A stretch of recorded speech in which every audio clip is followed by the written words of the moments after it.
শ্রাবণ মাস মানে মহাপ্রয়াণের মাস। অরুণ চ্যাটার্জি ওরফে উত্তম কুমার, তার পিতৃপুরুষের ভিটে খুঁজতে খুঁজতে আমি চলে এসেছি বন্ধুরা বারাসাতে। অরুণ কুমার আর গৌরী দেবীর একটা ছবি। অরুণ কুমার আর এক হচ্ছেন বাঙালির ম্যাটিনি আইডল অরুণ চট্টোপাধ্যায়, অর্থাৎ আমাদের উত্তম কুমার।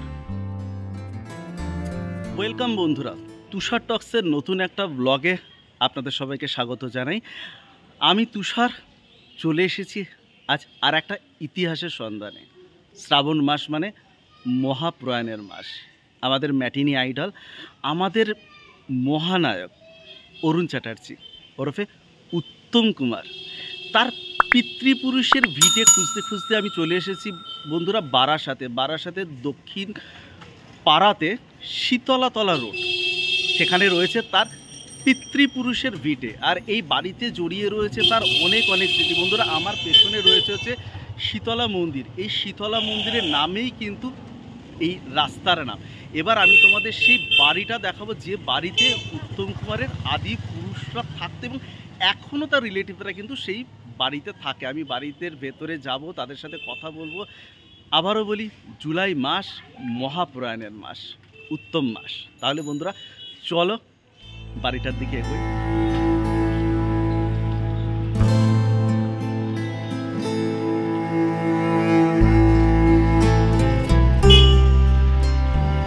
বন্ধুরা, আপনারা দেখতে পাচ্ছেন এই যে মন্দির, এই হচ্ছে শীতলা মন্দির। এখানেই কিন্তু উত্তম কুমার আর তরুণ কুমার যখন তাদের পিতৃপুরুষের বাড়িতে আসতেন, প্রথম এই মন্দিরে এসে ঠাকুরের দর্শন করতেন, তারপরে এগিয়ে যেতেন তাদের বাড়ির উদ্দেশ্যে। আর এই যে হলুদ রঙের বাড়িটা দেখতে পাচ্ছ, এটাই কিন্তু হচ্ছে উত্তম কুমারের আদি পুরুষের ভিটে। এবার আমি দাঁড়িয়ে রয়েছি একেবারে উত্তম কুমারের সেই পূর্বপুরুষের ভিটেতে। দরজা খুলে এই হচ্ছে কিন্তু সেই বাড়ি, যে বাড়িতে মহানায়কের স্মৃতি ছড়িয়ে আছে পরতে পরতে। এই বাড়িতেই কিন্তু উত্তম কুমার এসেছেন একাধিকবার। তার অল্প বয়সে, তার যৌবনে, যখন তুমি অরুণ কুমার চট্টোপাধ্যায় ছিলেন না, যখন তিনি অলরেডি মহানায়ক হয়ে গেছেন, উত্তম কুমার হয়ে গেছেন, সে সময়ও কিন্তু তিনি একাধিকবার এই বাড়িতে এসেছেন। আর এই বাড়িতে ছড়িয়ে রয়েছে তার অনেক স্মৃতি।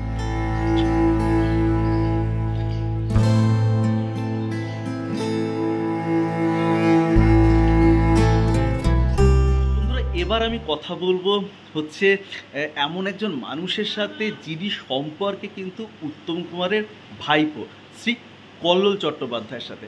বন্ধুরা, আসুন আমরা জেনে নিই ওনার মুখ থেকে ওনার স্মৃতিতে ওনার কাকা ঠিক কিভাবে ধরা পড়েছিলেন, তার ছোটোবেলার কথা। মানে আমাদের এই কল্লোল বাবুর ছোটোবেলাতে উনি ওনার কাকাকে কিভাবে দেখেছেন, বা ওনার যখন ইয়ং বয়স ছিল, কলেজ স্টুডেন্ট ছিল, তখন এই মহানায়ক মানে বাঙালির ম্যাটিনি আইডল উত্তম কুমার অর্থাৎ অরুণ কুমার চট্টোপাধ্যায়কে কিভাবে দেখেছিলেন আমাদের দাদা। কেমন আছেন? ভালো। মানে এটা হচ্ছে শ্রাবণ মাস, আর শ্রাবণ মানেই হচ্ছে মহানায়কের প্রয়াণ মাস। সদ্য গেছে 24শে জুলাই, আর এই মুহূর্তে আমি তুষার টক্সের তুষার আপনাদের বাড়িতে, মানে স্মৃতিতে ছড়িয়ে রয়েছে আমাদের ম্যাটিনি আইডল উত্তম কুমার। আপনি একটু স্মৃতির কথা বলুন, মানে কাকাকে কিভাবে দেখেছেন, কি স্মৃতি রয়েছে আপনার সাথে আপনার কাকা? উনি তো চলে গেছেন, প্রায় 44 বছরের ওপর হয়ে গেল। ওনাকে উনি এত ব্যস্ত মানুষই ছিলেন, উনি এখানে আসতেন খুব মানে কম সময় পেতেন। এটা সত্যি কথা, এটা অস্বীকার করার জায়গা নেই। তবে আমি খুব ছোট বয়সে, যখন 7-8 বছর বয়স, তখন যে স্মৃতিটা রয়েছে, কিন্তু সেই স্মৃতিটা তখন যে উনি বিরাট মাপের মানুষ, তখন এটা ফিল করতে পারতাম না। মানে সেটা আসার কথাও না, আপনি তখন অনেকই ছোট। হ্যাঁ, এটা ফিল করতাম না। পরবর্তীকালে যখন আস্তে আস্তে একটু বড় হলাম, তখন বুঝতে পারলাম যে উনি বড় মাপের মানুষ। উনি যখন মারা গেলেন, আমি তখন college student, Barasat government college. মানে সেটা তো 1980 সালে 24শে জুলাই মারা গেলেন। এবং তার আগে যে এগুলো, সেগুলো হচ্ছে ওই কাজে কর্মে কখনো আসা যাওয়া, আমাদের এ বাড়ি এবং ভবনপুরের বাড়িতে, সেখানে গেলে দেখা হতো। তবে লক্ষ্মী পুজোটা উনি স্টার্ট করেছেন। হ্যাঁ, ওনার লক্ষ্মী পুজো তো আজও বিখ্যাত। ওনার ওখানে গেলে দেখা হতো, নমস্কার করা, অল্প বিস্তর কথা বলা।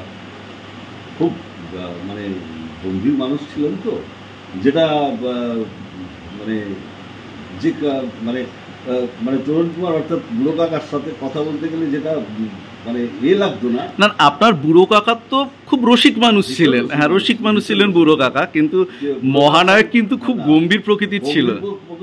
কিন্তু কথা বললে কথা বলতো, মানে সেই স্মৃতিটা আপনার কাছে একদম জল জল করছে যে আপনি কথা বলতো। এবং বুড়োকার মতন মানে বুড়োকার যেরকম খুব ইজি ভাবে করতো, হ্যাঁ, সেটা ওনার পার্সোনালিটিটা এত ছিল, ভীষণ পার্সোনালিটি ছিল।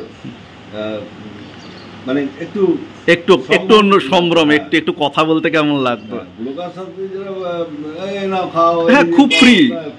হ্যাঁ, ভীষণ ফ্রি ছিল। এইগুলো ফিল করতাম। আচ্ছা, উত্তম কুমার যখন অরুণ চ্যাটার্জি ছিল তখন তো এবারই আসতো। হ্যাঁ, আর যখন উত্তম কুমার হয়ে গেল, তো ব্যাপার হচ্ছে তখন বাসের কমিউনিকেশন তো খুব ভালো ছিল না। আচ্ছা, তো অনেকটা দূরত্ব ছিল। তখন যখন ইয়াং ছিলেন তখন তো গান শিখতেন, গান করতেন।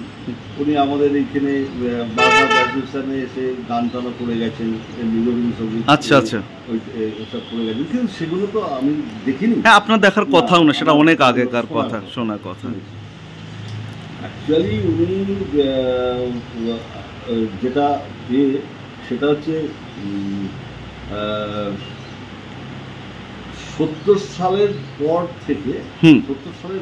থেকে আস্তে আস্তে যখন বড় হলাম, হ্যাঁ, তখন থেকে মানে তাও কি যখন অমানুষ রিলিজ হয় 75 নাগাদ, তখন থেকে ফিল করতে আরম্ভ করলাম যে এই মানে বিরাট মাপের একটা ব্যাপার। মানে আপনি বড় হওয়ার পর ওনাকে দেখেছেন?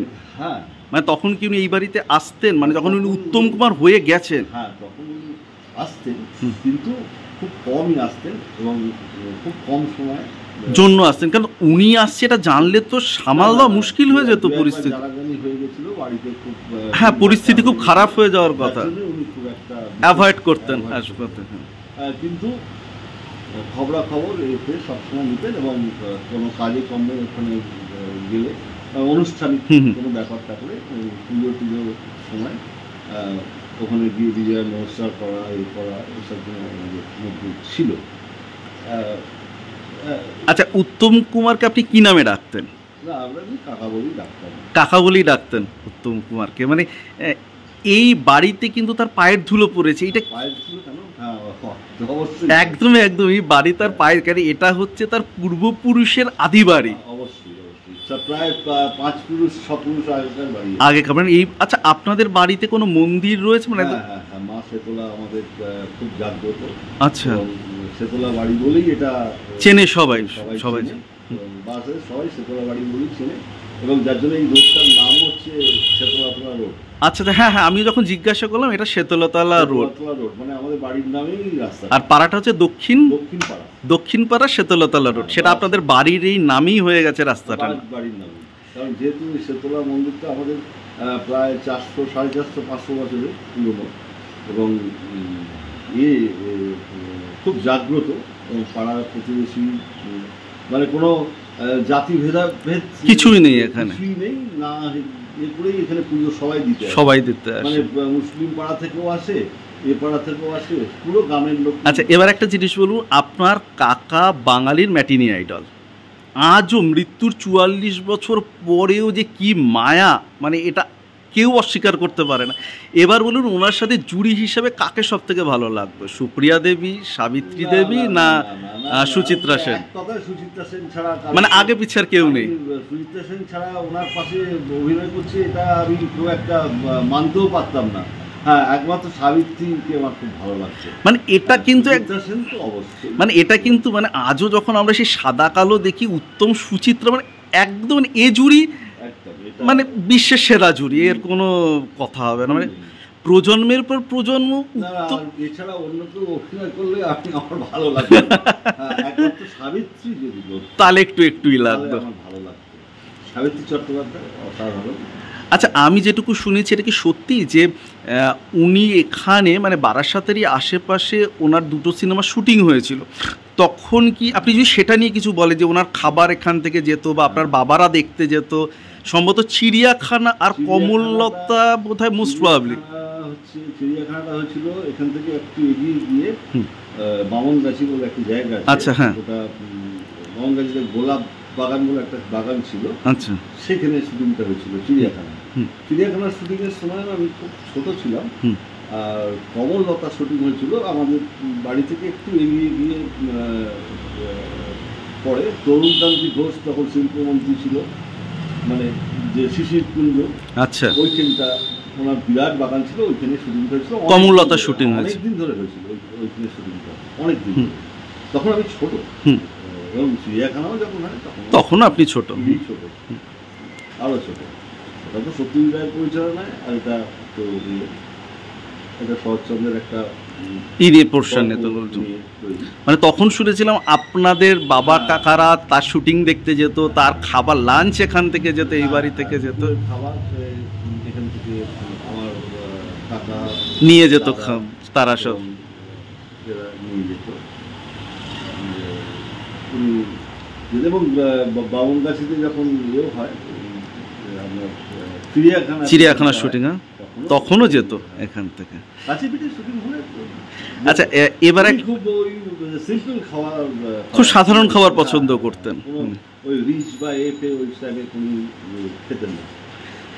আর আমাদের বাগান ছিল, সেখানে অনেক মুরগি ছিল, বাড়িতে মুরগি পোষা যেত না, মুরগি ডিম সেদ্ধ করে ওনার জন্য 4-5টা মুরগি ডিম সেদ্ধ করে নিয়ে যাওয়া। আচ্ছা, এই যে মন্দিরটা, আমি মন্দিরটা পরে দেখাবো বন্ধুরা আপনাদের, এই যে বাড়ির পাশের মন্দির, এটা কি তখনও ছিল শীতলা মন্দিরটা? হ্যাঁ। তার মানে কি মহানায়ক এই মন্দিরে এসছেন? উনি কখনো এলে, হ্যাঁ, যখনই আসতেন বা এখনো কোনো আত্মীয় স্বজন আসলে, তারা আসলে, এবং আমার ওই কাকা, ছোট কাকা মানে তরুণ কুমার, হ্যাঁ মানে বুড়ো কাকা আপনাদের, এলে এখন মানে মারা যাওয়ার আগে অব্দিও আসলেই তারা এই মন্দিরে আসতেন। সবাই এখনো বাড়ির সবাই এবং সমস্ত আত্মীয় স্বজন এলে আগে মন্দির, তারপরে বাড়িতে প্রবেশ। মানে এটা শুনেছি উত্তম কুমার মানে মহানায়কও কিন্তু আপনাদের এই বাড়িতে আসলে আগে মন্দিরে দর্শন করে তারপরে উনি বাড়িতে ঢুকতেন। মোটামুটি আত্মীয় স্বজনরা যারাই আসে তারাই ওখানে নমস্কার করে তারপর মানে বন্ধুরা, এই যে স্মৃতিটা ভাগ করে নিচ্ছি আমি দাদার সাথে, তোমরা বিশ্বাস করতে পারছো যে আমি এমন একজনের সামনে বসে রয়েছি যিনি হচ্ছেন স্বয়ং মহানায়কের ভাইপো। দাদা, এই হচ্ছে উত্তম কুমারের সাথে আপনার স্মৃতি, মানে এত আপনার নিজের কীরকম লাগে যে আপনার কাকা বাঙালিকে এখনো মাতিয়ে রেখে দিয়েছে? আমার কাছে সব থেকে আশ্চর্য লাগে যে এই যে তরুণ প্রজন্ম, হ্যাঁ, যারা দেখেই, হ্যাঁ আমরা তো দেখিনি, প্রশ্নই আসে না দেখার কথা, প্রশ্নই আসে না, তার সবকটা বইও ভালোভাবে হয়তো দেখেনি। হ্যাঁ হ্যাঁ, যে মারা যাওয়ার এত বছর পরেও যে আপনাদের মতন এই মানে খুব বাচ্চা বয়সের সাংবাদিকরা যে আমরা কাজ করছি ওনাকে নিয়ে, মানে এত এনার্জি দিয়ে করছেন, এটা আমার কাছে খুব ভীষণ একটা। দাদা, এবার সত্যি একটা কথা বলি, ধরুন 44 বছর আগে উনি চলে গেছেন, আমরা তাকে দেখিনি, কিন্তু আমরা আজও আমার মতো মানুষরা যারা আমরা কত রিসার্চ করে খুঁজে বের করছি ওনার কোথায় কোথায় কি ছিল, সেখান থেকে গিয়ে ওনাকে আরও সবার কাছে তুলে ধরছি জিনিসগুলো। এটাই সত্যি খুব ভালো লাগে। আমাদের জন্য শুভেচ্ছা রাখবেন। কেউ জিজ্ঞেস করলে এটাকে এড়াতে পারি না, একদম মানে এড়ানো যায় না, প্রশ্নই আসে না। মানে আমাদের যে এফোর্ট, যে পরিশ্রমের পেছনে, আপনার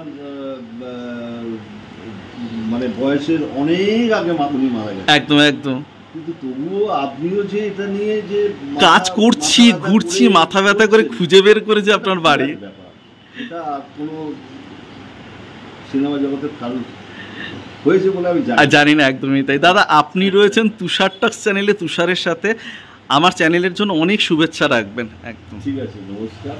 একদম দাদা, আসবেন। একদম দাদা, ভালো থাকবেন।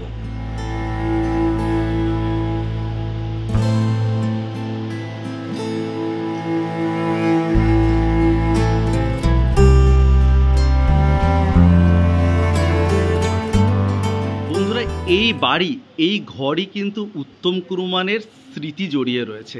এই বাড়ির আনাচে কানাচে, আর আমি কিন্তু সেই শীতলাতলা রোডের উত্তম কুমারের আদি পুরুষের বসত ভিটেতে রয়েছে। আমরা এতক্ষণ কিন্তু ওনার ভাইপোর সাথে কথা বলছিলাম।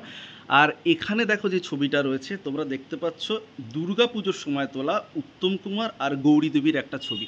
কি অসাধারণ লাগছে দেখো, এগুলো কিন্তু খুব রেয়ার ছবি, মানে এই রকম একটা ছবি কিন্তু এনাদের বাড়িতে রাখা। এখানে যে ছবিটা বন্ধুরা আপনারা দেখতে পাচ্ছেন, দেখুন এখানে কিন্তু কল্লোলদা উপস্থিত রয়েছেন, আর রয়েছে তরুণ কুমারের মেয়ে ঝিমলি চ্যাটার্জি।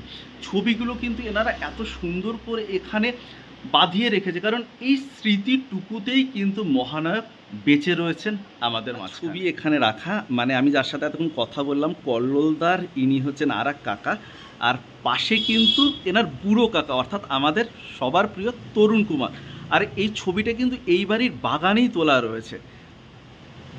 পাশের ছবিটাতে চোখ আটকে যায়, দুজন মহান মানুষ একই প্রেমে, এক হচ্ছে তরুণ কুমার আর এক হচ্ছে বাঙালির ম্যাটিনি আইডল অরুণ চট্টোপাধ্যায় অর্থাৎ আমাদের উত্তম কুমার। একের পর এক ছবি দিয়ে কিন্তু এই বাড়িটা সাজানো, আর এই বাড়ির পরতে পরতে ছড়িয়ে রয়েছে কিন্তু আমাদের মহানায়কের স্মৃতি। বন্ধুরা এখানে যে ছবিটা দেখতে পাচ্ছ, এখানে কিন্তু রয়েছে কল্লোলদা, আর পাশে রয়েছে হচ্ছে তরুণ কুমারের নাতি সৌরভ। আপনারা এতক্ষণ ছিলেন তুষার টক্স চ্যানেলে তুষারের সাথে, আর আমি ছিলাম উত্তম কুমার, মানে আমাদের মহানায়ক। বন্ধুরা শ্রাবণ মাস অর্থাৎ মহাপ্রয়াণের মাস, এই মাসে আমি এসেছিলাম উত্তম কুমারের বারাসাতে আদি পুরুষের আদি ভিটেতে। বন্ধুরা তোমরা ভিডিওটা পুরোটা দেখবে, যাদের ভালো লাগবে অবশ্যই একটা লাইক কমেন্ট আর একটা শেয়ার কিন্তু খুব জরুরি। আর একটা জিনিস জানে, উত্তম কুমারের আদি ভিটেতে বসে চা খাওয়ার কিন্তু মজাই আলাদা। অতএব প্রত্যেকের সাথে থাকবে। ব্লগটা শেষ করি, এটা ব্লগ নয় বন্ধুরা, এটা হচ্ছে একটা জার্নি মহানায়ককে নিয়ে। এর আগে 24শে জুলাই আমি তার ভবানীপুরের বাড়িতে একটা ভিডিও করেছিলাম, আর সেই ভিডিও প্রায় 30,000 অতিক্রম করেছে ভিউ। এভাবেই আমাকে সাপোর্ট করবে। শেষ করে দিয়ে আবার তাহলে আমার কথা তোমাদের কথা, এই নিয়ে আমাদের কথা, আর এই সব কিছু যখন মিলে যায় ঠিক তখনই আমাদের মহানায়কের স্মৃতিধন্য তার পিতৃপুরুষের ভিটেতেই তৈরি হয় তুষার টক্স।